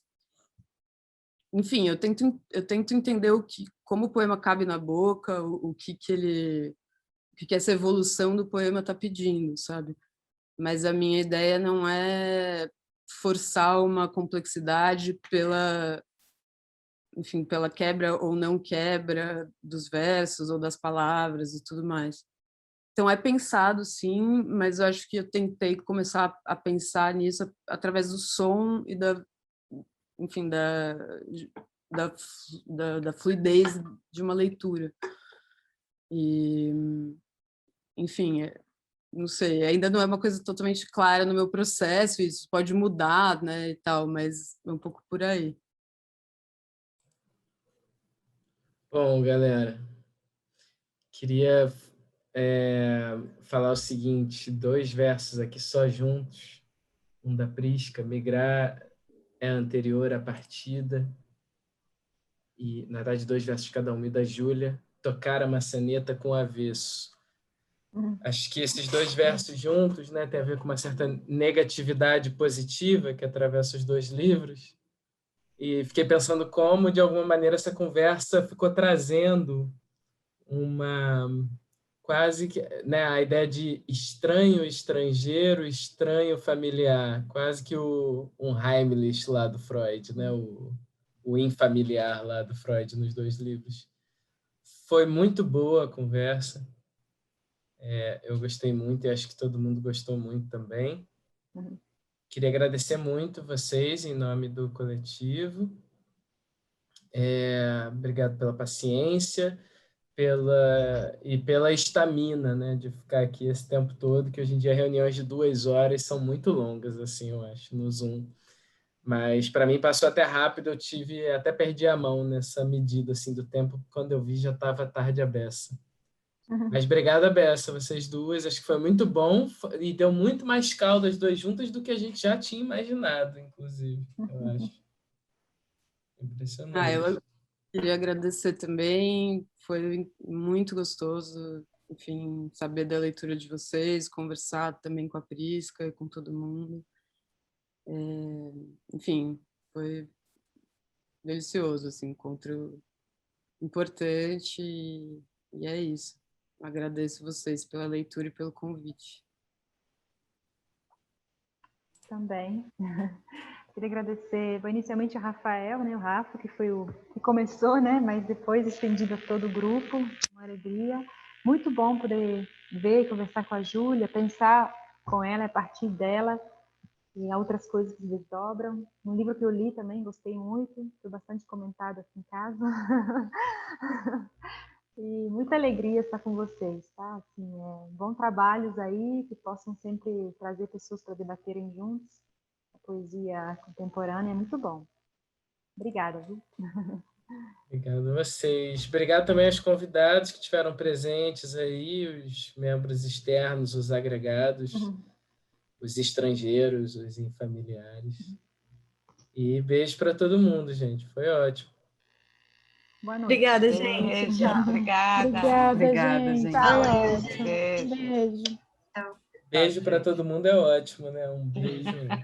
Extrapola esse Zoom e vai para todo o planeta, para todas as pessoas do mundo.